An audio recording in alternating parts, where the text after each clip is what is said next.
so much for joining us. Really appreciate it. I'm Tanuja Randuri, and it's my privilege to be moderating this panel today.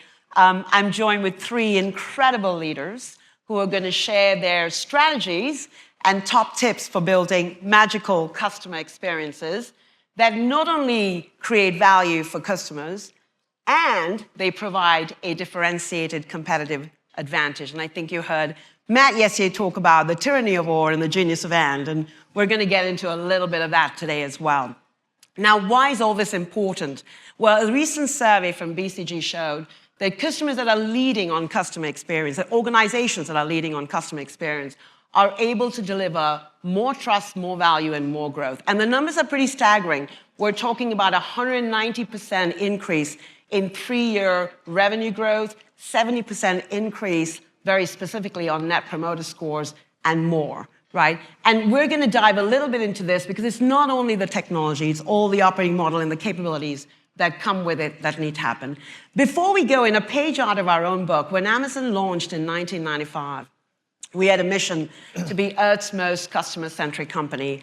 And speed, choice, and price were the three big levers that help us drive that. You heard Andy and Matt yesterday on stage talking about how we continue to reinvent on those three areas. So with that, we're going to dive into three leaders to discuss how they are using all of this, of course, in the age of AI to transform customer experience. So Jim Denny, right in the middle here. Jim is EVP and Chief Product Officer at NBC Universal. And by the way, was the person and the team that delivered the Olympics to millions of viewers in the US this year. I understand, Jim, that you added 3 million additional paid subscribers actually in just 1 quarter, which is incredible. Absolutely. You've got Max Bodo on the left there, and Max is the COO of TP ICAP. And a very interesting stat that Max and I were discussing earlier, TP ICAP handles a daily volume of 1.5 trillion, by the way, dollars. Significant. So speed, reliability, super important. And of course, we've got Prakash Bulusu, a fellow Amazonian, who leads, and has a very cool job, by the way, leads Amazon Health and Tech, and is looking at how generative AI is going to completely transform not only patient, but also provider experiences. With that, Jim, let's start with you. Over the summer, with the Olympics, I believe there was 5,000 hours of coverage that anyone could get at any time. And one of the things we were talking about as we were getting ready for this was people came for sport, but stayed for content. That really landed with me. What did you learn about your viewers and your customers during this period? Yeah, so always important to listen to your customers. They're very vocal about what they like and what they don't like. As you said, came for sport, watched other content. 9 of 10 of our sports viewers watch entertainment content as well. So you have to keep in mind somebody's not coming strictly for sport, they're coming for entertainment as well. And we talked about some of the foundational elements. Yeah. To draw the background of the Olympics, as you said, there were 5,000 hours, over 5,000 hours of content in the 16-day period. 3,000 events, up to 300 events a day, up to 60 simultaneous events. There are 392 medal events, something in that family. So there's a lot of content.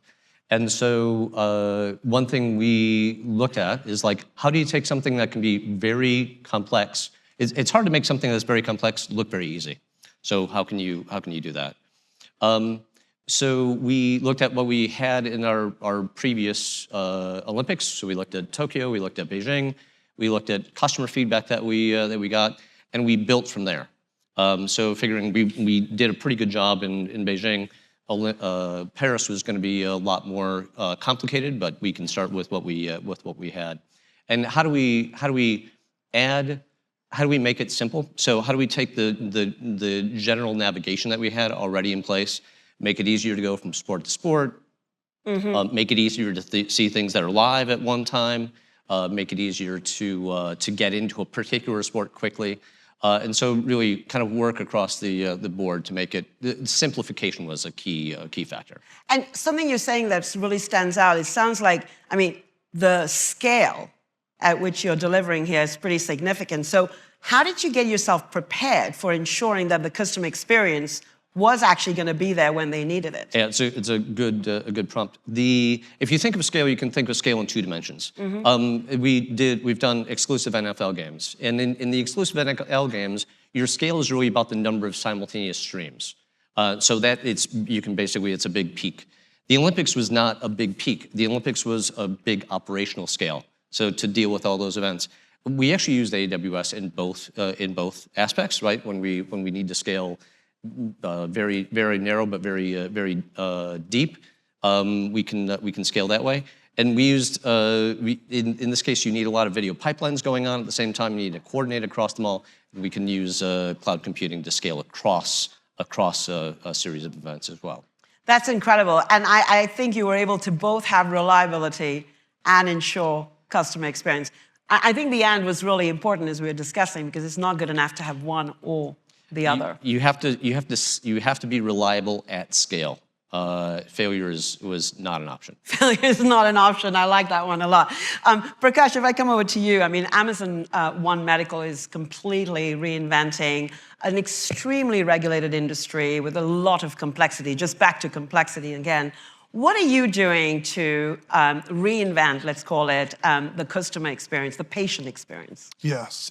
So if you think about the current customer experience, right? We talked about complexity. We consistently hear from customers that the current traditional healthcare system, opaque, black box, difficult to navigate, and honestly, somewhat broken. So to what Jim said, what we want to do is make what should be already easy, easier. And in order to do that, we follow what we call our 4 C's, very similar to the choice, price kind of thing.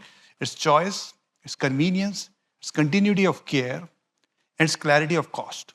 Let me give you an example of clarity of cost.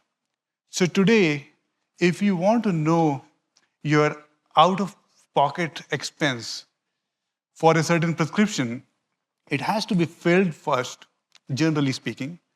You then drive to that place. At the point of sale, you come to know this is my out-of-pocket. Amazon Pharmacy will show you an estimated cost with insurance and without on the site, even without you completing the checkout experience. Let me give you an example of choice. So we will offer virtual, if you want virtual. We'll offer in-clinic. We got 150 clinics across 23 metro areas. If you want an in-person. If you want it to be billed to insurance, that is possible. If you want it to pay for 30 plus conditions flat fee, that is possible too. So that's how we think we are going to change this experience and allow our customers to engage, choose, and most importantly, afford the kind of healthcare that we want. I have to say, while I've been here, I've been bumping into people that are actually leveraging the service, and a lot of them are actually speaking very openly about just the convenience factor. And I guess this healthcare creates anxiety, doesn't it, with people? And actually having the ability to not have that anxiety is super important. Now, it's not just about patients, though, right? And I think this is important. I think, again, I thought it was pretty interesting that when Andy discussed yesterday on the keynote that with AI and generative AI technologies, you can address both the internal productivity aspects, and I know, Max, we're going to come to you on this, but also the customer experience. So it's not just one or the other. Those are the 2 big needle-moving cases. So I understand physicians can spend 2 days a week on administrative paperwork versus patient care. How are you helping with that? Yeah, Tanuja, you have pointed something very, very important. We just don't have enough providers in the country, and they're spending 50% of their time on administrative tasks. Now, this is where technology has come very, very handy. So if you take example of AWS Health Scribe. So AWS Health Scribe is a speech recognition plus a generative AI tool that allows you to summarize the encounter between a patient and a provider within few minutes of that encounter. So we have used that. We have rolled it out across all our clinics. Hundreds of providers are using it. It's a game changer because after 4 p.m., we call post-office hour work that is an open tab. Provider hates it.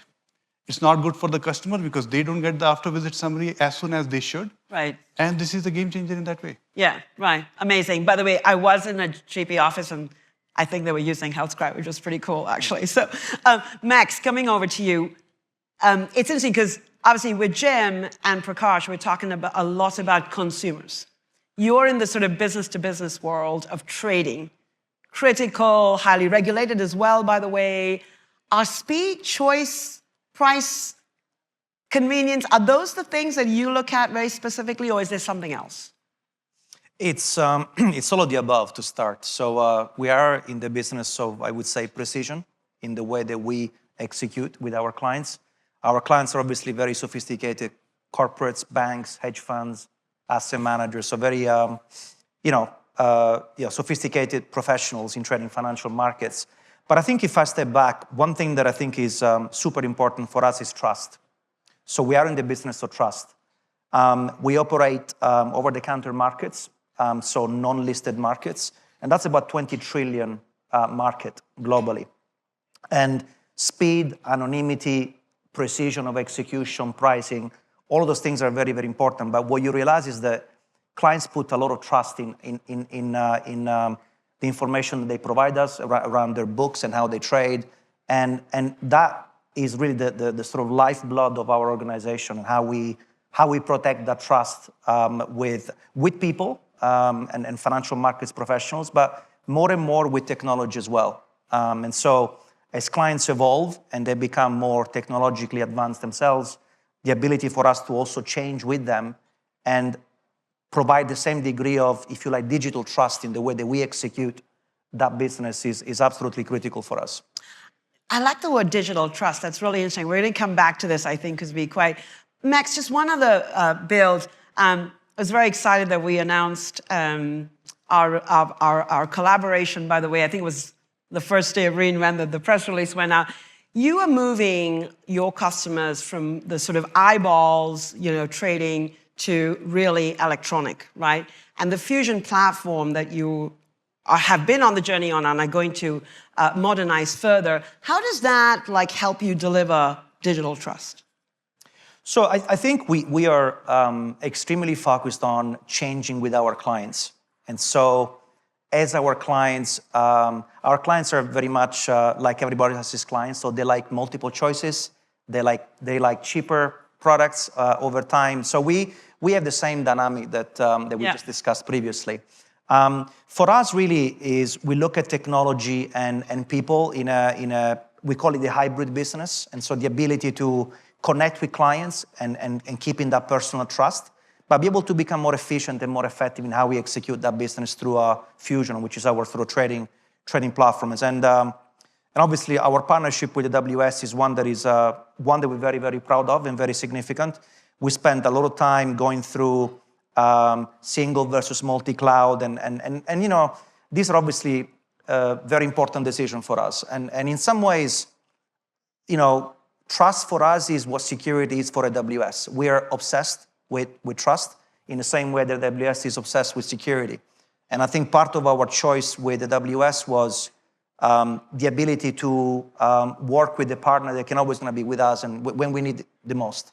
And so for us, this has been a critical part of our decision-making process. And again, as you can see throughout the conversation, trust with our clients and trust with AWS are a critical component to our business. Thank you. Thank you for that, by the way, and the confidence. Jim, moving to innovating and reinventing the customer experience. Sports is just an incredible vehicle for showcasing the power of data and AI. How did you innovate during the Olympics? Specific, solutions or? Yeah. The Olympics is a great forum for innovation. Historically, for NBC, it's been a great forum, and Paris was the most innovative Olympics that we had yet. When we thought about innovation, we intentionally designed things that we thought were innovative. We came up with 3 things that were innovation around the viewing experience, and one that was trying to lead outside of or augmenting even that viewing experience. So the 3 around viewing experience were multi-view, so showing multiple views at the same time, which has been done for a while, but we wanted to make it a discovery experience. So we found about 25% of the audience engaged in that, and of that, half actually stayed in multi-view and half went into one of the scenes that was going in. So we used that. We came up with production innovation around how we did Gold Zone, which would take you from thing to thing through the day and get you to things that are exciting in real time. We built another tool to let you stay with the stream. So with the production team, if you were watching gymnastics and they were going to cut to swimming, and you wanted to watch gymnastics, we could put up a prompt and have the user stay with gymnastics. But the fourth innovation is really where we use Gen AI the most, and where we stepped outside of the viewing experience, and that was the daily recap with AI Al Michaels. So we used AI to generate. This was where a user would come in. They would say, "I would like a daily update." We could let them choose the sports they wanted an update on, the type of update they wanted, social or statistical or something. And then every day we would generate a new update for them, and they would get it on their phone. So one, it's about phone consumption. It's not about TV consumption. Two, it's using AI to generate the script for the lead-in, and it's using AI to generate the voice. So and we worked very closely with Al Michaels on this. He really leaned into it. It was a great collaboration. And we can create something that you couldn't create without AI. That entire experience, it wouldn't have scaled without AI. And just maybe taking it, when you connect the 3 million incremental subscribers that you got, paid subscribers, by the way, have you done the sort of post-mortem that says, X led to Y? I mean, I'm just trying to understand how you connect the dots between the innovation and the actual results that you were delivering. Yeah, I think for innovation specifically, all the things around viewing innovation, I think you can make a direct correlation, because the more time a user spends with engagement, the more likely they are to stick around. The AI experiment was a little bit different. It was about moving how many people can we get to engage on platforms that they don't usually engage on, so on the mobile platform. So that wasn't a measurement for direct acquisition, but that was a measurement about how can we move the needle in terms of how we engage, how we interact with our customers. That's fantastic. And Max, maybe just coming back to you on the same exact thing, right? Like, how are you thinking about the metrics? I know Prakash will get into this. Within Amazon, we have this real focus on sort of inputs and outputs, and having the mechanisms to be able to drive scale. How are you doing that within your business, by the way, while staying on top of the experience side? We like to think about that topic in terms of destination metrics, which are your traditional OKR or KPIs or financial metrics, and then journey metrics. So the process to get there. Right. And actually, when we think about just modern technology in general, whether it's AI or big data techniques, etc., there's probably three things that we like to see more and more. One is there obviously big talent attraction and retention for technical people, not only in technology, but also in the business more and more. We also think that over time, the distance between problem solving and developers is going to shorten.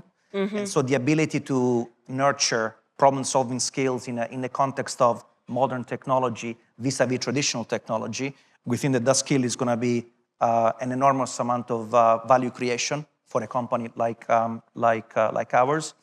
And then I think all of this is typically particularly in financial services, that historically there's been obviously a bit of a silo between business and technology.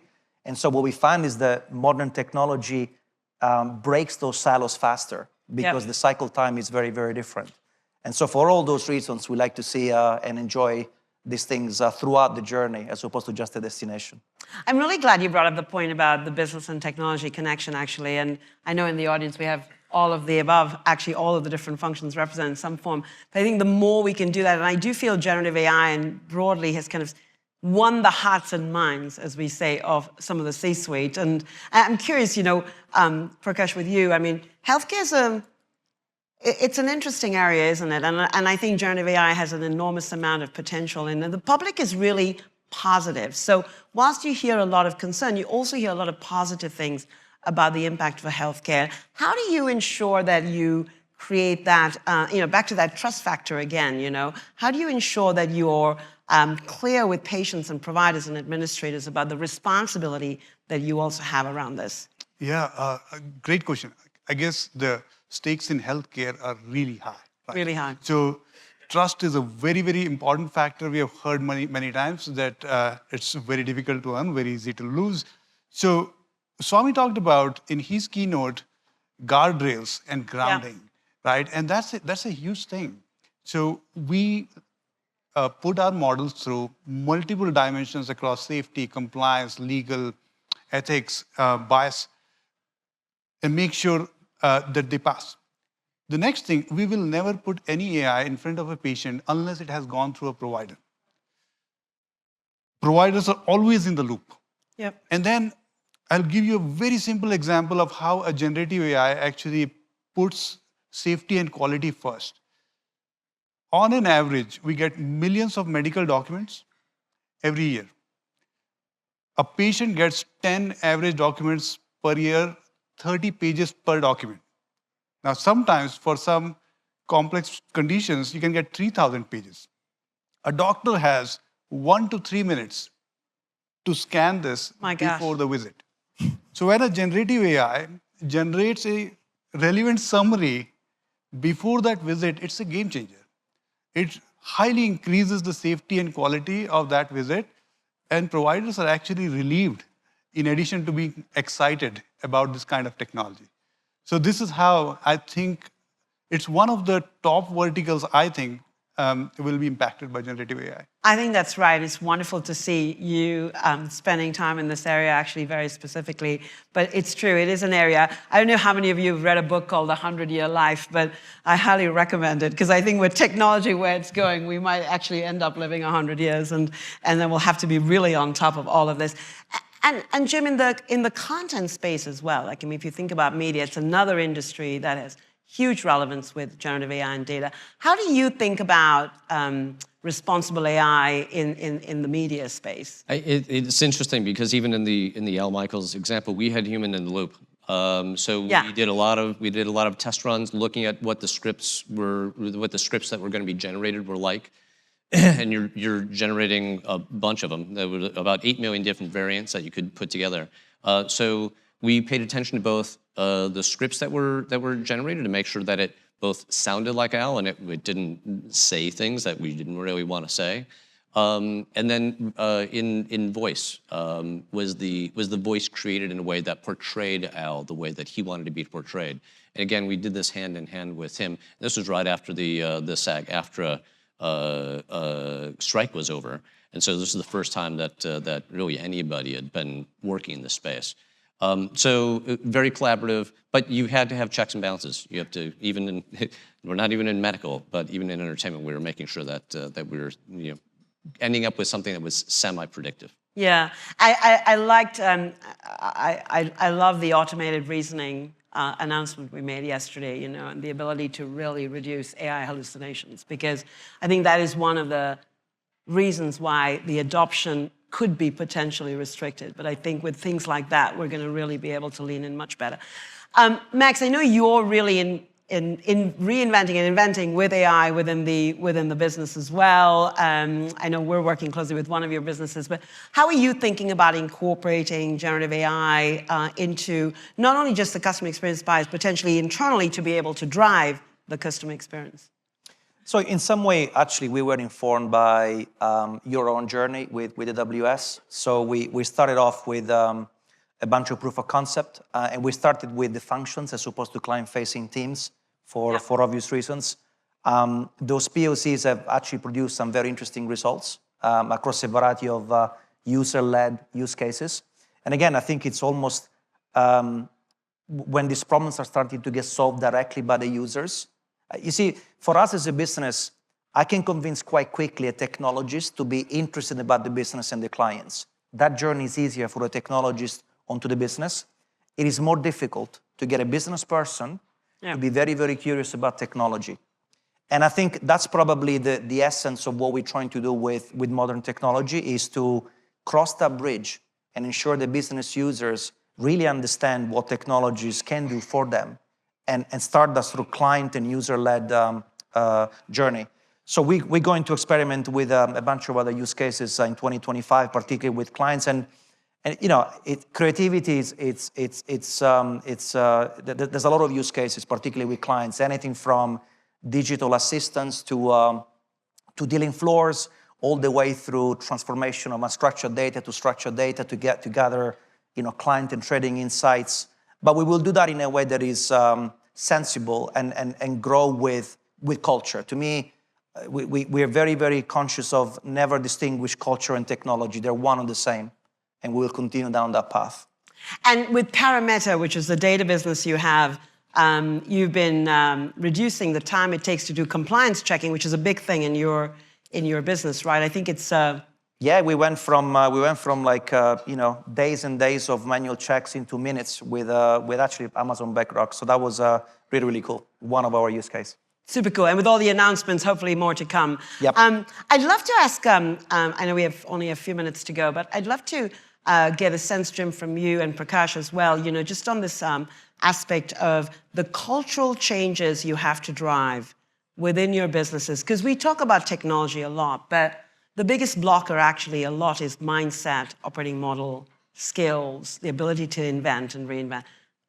Maybe starting with you, Prakash. What are you doing differently to help enable that so that you can all be innovating at all times for your customers? Yeah, I'll keep it short. So Amazon is a customer-obsessed company that has helped us transform many verticals. Healthcare is no different.